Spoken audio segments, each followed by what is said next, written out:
米歇尔是2个孩子的母亲，当她无故失踪后，2个最后与她有过接触的男人成为了主要嫌犯。随着调查的深入，警方很快发现了其中一个男人的谎话。通过高超的审问技巧，警方完成了一个几乎不可能的任务，在没有直接证据的情况下，让凶手承认了罪行。那么究竟发生了什么？接下来让我们走进这起案件。大家好，我是大熊。今天分享的案例发生在美国德克萨斯州休斯顿，该市位于德州东南部，靠近墨西哥湾，人口大约230万人，是全美第4大城市，德州第1大城市。主人公米歇尔出生于1981年6月6日，他成长在一个单亲家庭，大约在8岁时，父母因为感情问题结束了婚姻。米歇尔和他的弟弟大卫由母亲唐娜抚养长大。高中时期的米歇尔是个多才多艺、学习成绩优异的学生，他当时的想法是考入法学院，以实现成为律师的梦想。但后来米歇尔意外怀孕，上大学的计划也随之耽搁了一段时间。2001年3月，时年19岁的米歇尔生下了一名叫海莉的女婴。海莉的父亲名叫蔡斯，他比米歇尔大2岁，两人曾在同一所高中读书。海莉出生后不久，米歇尔与蔡斯结为夫妻。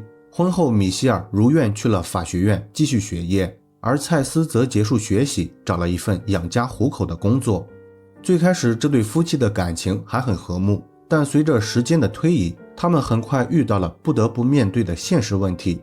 由于女儿海莉的年龄太小，米歇尔不仅需要上学，还要照顾年幼的海莉，学习和生活的压力让她倍感焦虑。为此，米歇尔养成了长期服用抗焦虑药物的习惯。而米歇尔的丈夫蔡斯因为能力有限，只能从事一些简单的工作，这也让他们的经济压力十分巨大。在这种情况下，米歇尔重新审视了自己未来的生活，最终决定结束婚姻。通过友好的协商，两人就离婚事宜达成了共识，海莉由他们共同抚养，蔡斯拥有海莉的主要监护权。恢复单身后，米歇尔消沉了几年时间，主要原因是他对抗焦虑药物产生了严重依赖。由于米歇尔的前夫蔡斯在离婚后取消了他的医疗保险，米歇尔无力负担购买药物的费用，于是选择了价格相对低廉的违禁品代替。一旦染上这种不良嗜好，米歇尔就不再有心思继续学业。不久后，他也因此陷入了牢狱之灾。2006年1月，米歇尔因非法持有违禁品被警方逮捕，最终他因为这件事情付出了惨重的代价。事发后，米歇尔痛定思痛，决定改变自己。他靠着顽强的意志，首先戒掉了毒瘾，又为了防止毒瘾复发，离开了原来的生活环境，搬到了休斯顿。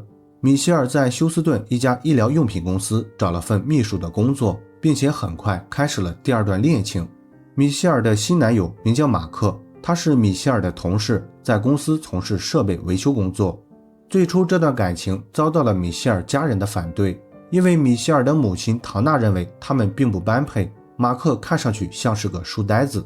但当时米歇尔已经认定了马克，经过女儿海莉的同意之后，米歇尔和马克很快同居，他们在一起生活了大约2年时间，但一直是男女朋友关系，没有结婚。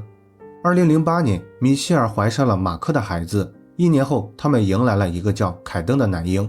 米歇尔对儿子的到来感到非常高兴，但男友马克则表现出了完全相反的态度，他似乎还没有做好成为父亲的准备，对儿子并不怎么关心。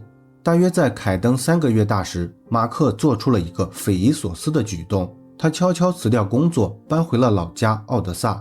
米歇尔对马克这种不负责任的做法感到非常愤怒，于是他向马克提出了分手。此后的一段时间，凯登一直由米歇尔独自抚养，马克没有提供过任何帮助。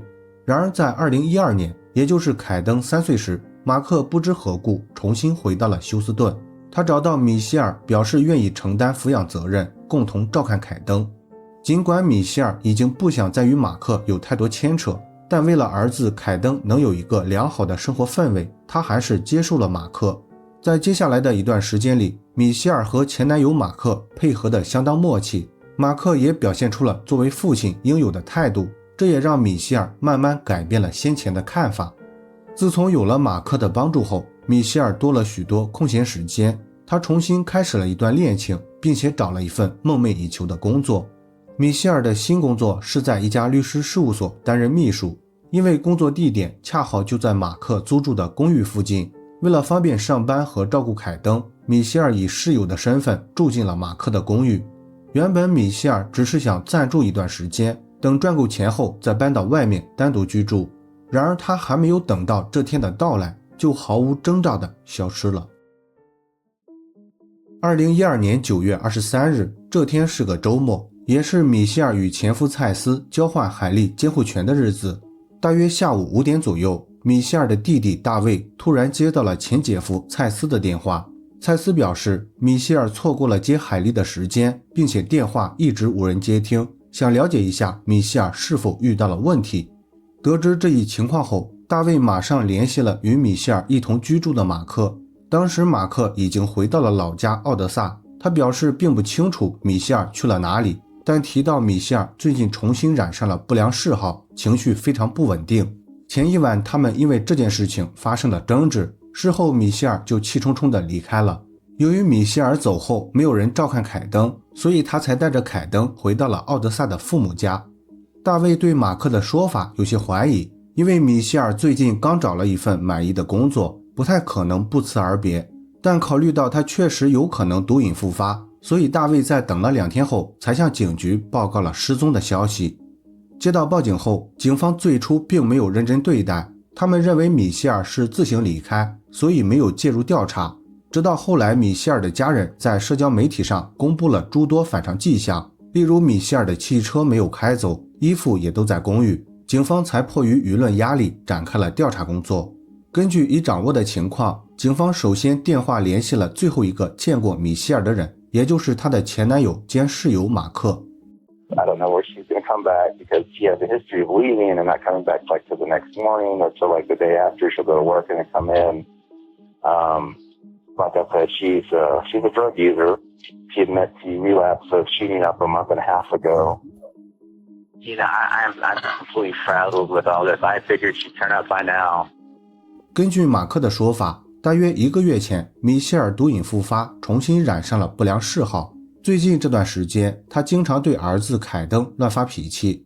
事发前一晚，他们因为凯登的问题发生了言语冲突。米歇尔一气之下打了马克一巴掌，然后迅速躲进了自己的房间。马克不确定米歇尔是什么时候离开的，因为米歇尔的房间里有一个直通1楼的后门。大约过了1个小时后，他才发现米歇尔不在了。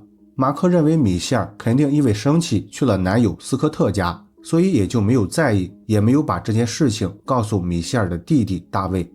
警方对马克的说法有些怀疑，因为米歇尔的汽车没有开走，衣服也都在家里，就算他吸食了违禁物品导致神志不清，也不太可能走路离家出走。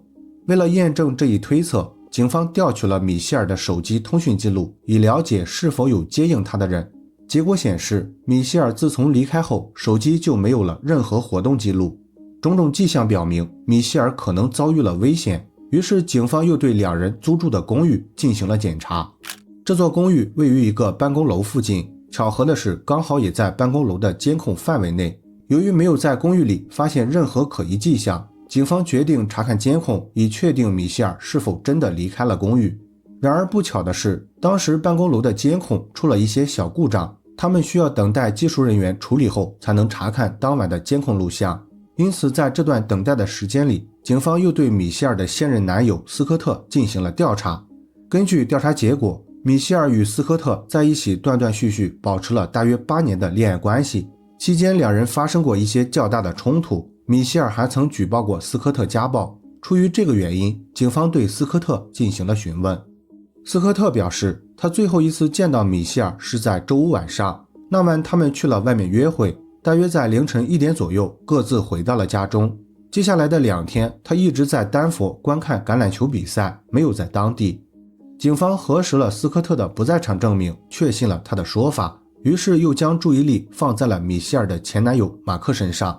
大约过了2天后，警方终于拿到了事发那晚的监控录像。通过一帧帧的仔细查看，警方并未发现米歇尔离开过公寓，反而在监控中看到了马克的身影。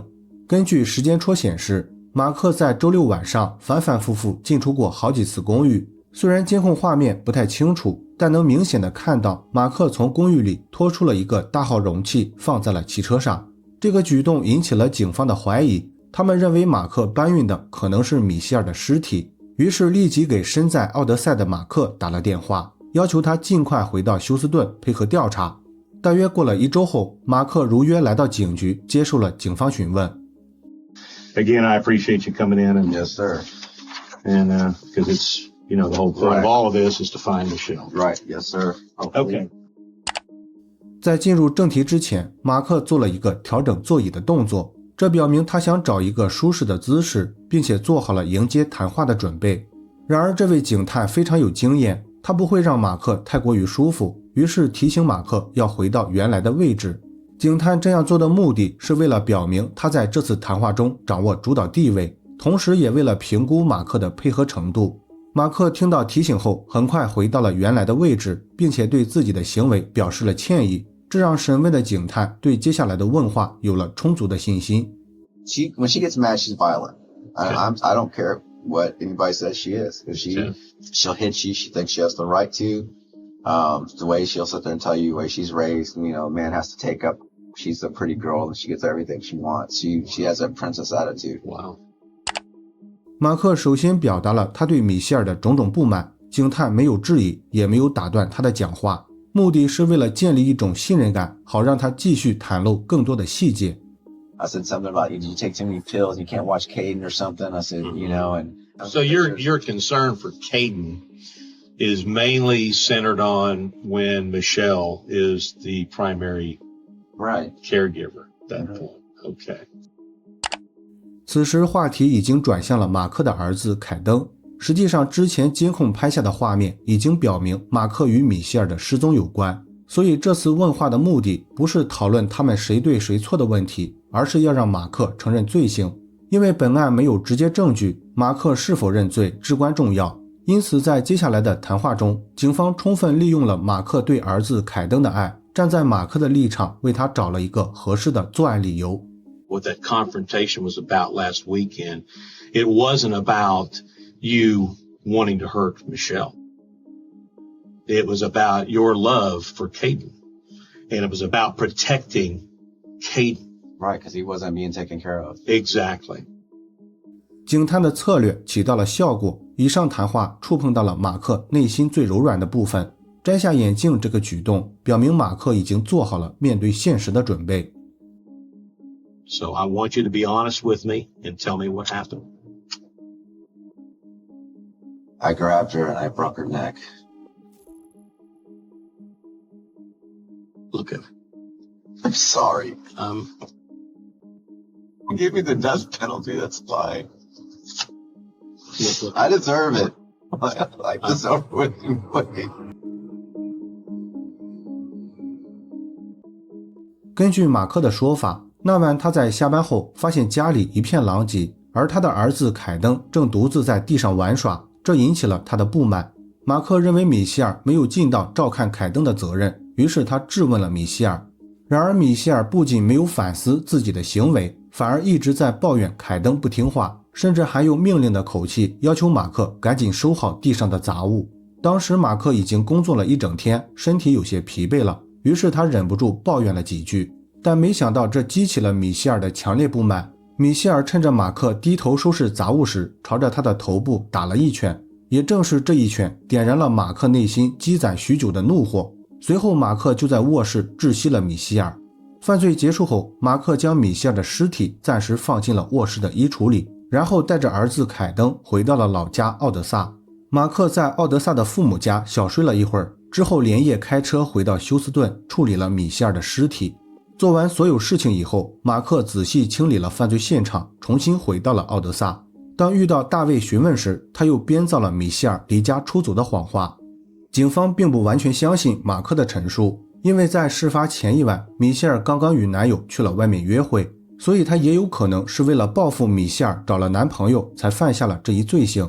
毕竟他们住在同一个屋檐下，并且之前也有过恋爱关系，所以嫉妒也是一个充分的犯罪动机。不过这只是一种可能的推测，并没有任何证据支持。最后的定罪还是以马克的认罪口供为准。事后，警方根据马克提供的地址，在德州米德兰郊外找到了米歇尔的尸体。尸检结果表明，米歇尔的死因为窒息，与马克讲述的犯罪经过完全一致。2014年5月，案发近2年后，本案进入了审判阶段。由于马克有认罪情节，并且检方也没有找到蓄意谋杀的证据，因此在量刑上，马克得到了较轻的惩罚，最终他仅被判27年监禁。2026年，也就是3年后，他将有资格获得假释。好了，本期案件分享到这里也就结束了。如果你喜欢我的节目，请帮我点赞加关注，非常感谢大家的支持。我是大熊，下期见。